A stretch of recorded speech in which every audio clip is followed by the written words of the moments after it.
Hey guys, Tyler here from GarageWarrior.com, your #1 resource for hard-hitting home workouts and living the warrior lifestyle.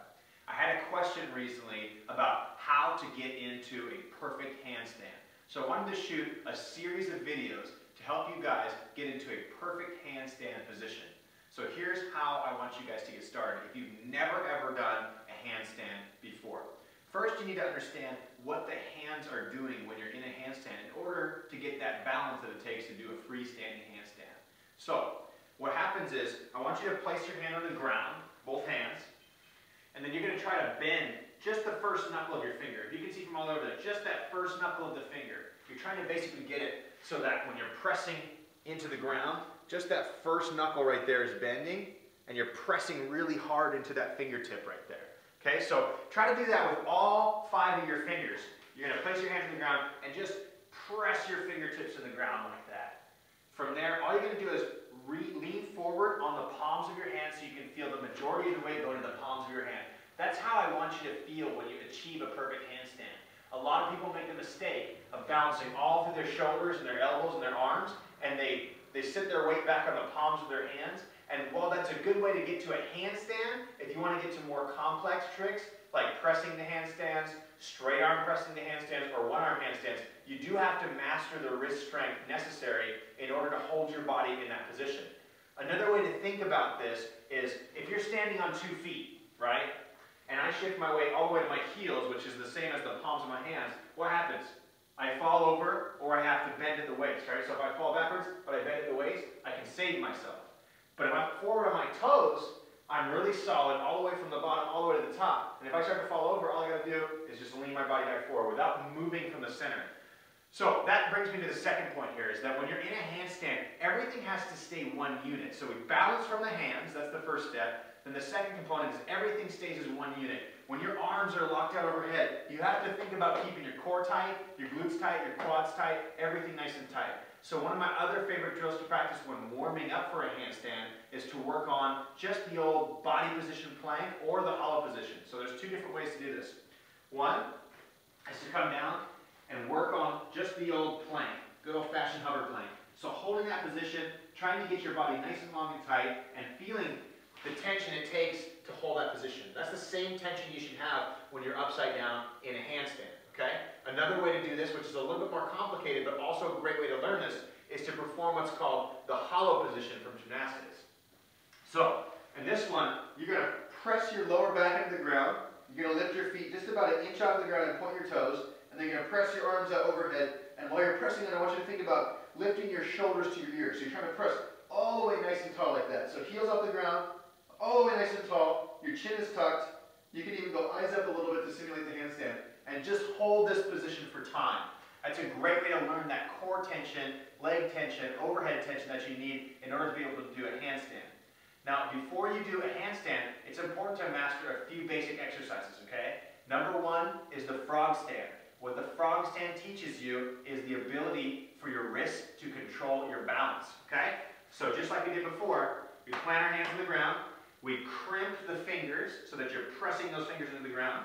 Bring your knees up onto your elbows, and all you're going to do is lean forward and try to find your balance in the pads of your fingers.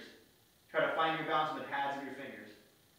From there, you can build wrist strength by accelerating your body towards the ground. So just coming up and then pushing through the fingers to bring your body down. It looks like this. You come up to learn more wrist strength, just press your fingers down. Come up to learn more wrist strength, press your fingers down. All right? From there, we're going to move on to teaching you how to do a headstand against the wall. Alright, so pay close attention. Hands are on the ground, head comes a little bit closer to the wall, and you're going to be in a sprinter stance. So your feet are like this.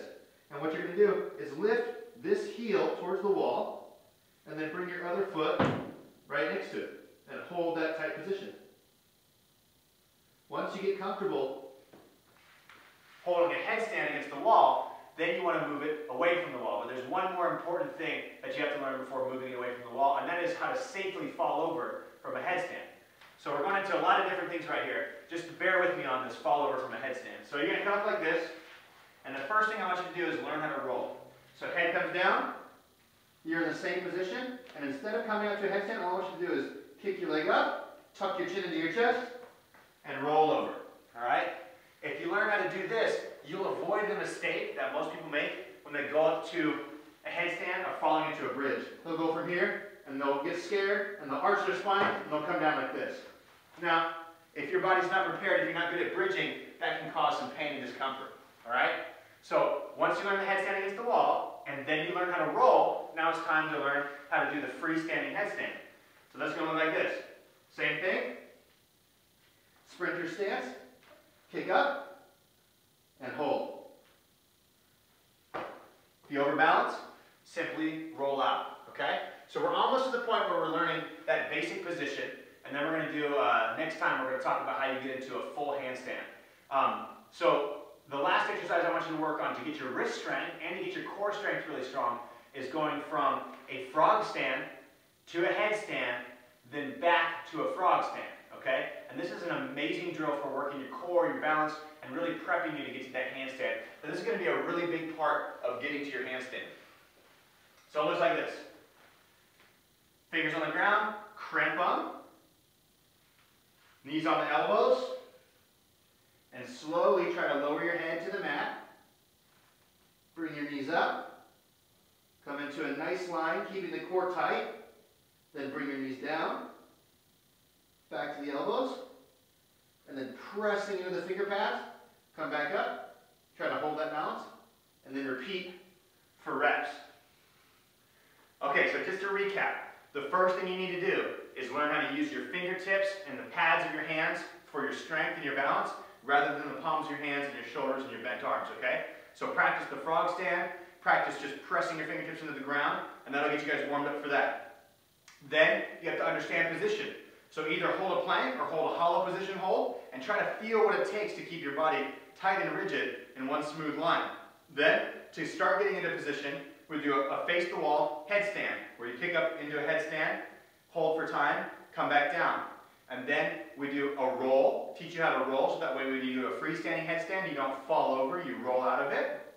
And then you work on your freestanding headstand, and then finally you work on frog stand to headstand, bring your legs up, bring your knees back down, back to frog stand. Once you can do about 5 slow and controlled reps by that, your wrists are going to be strong enough, and your body's going to be well prepared to going up into a full handstand.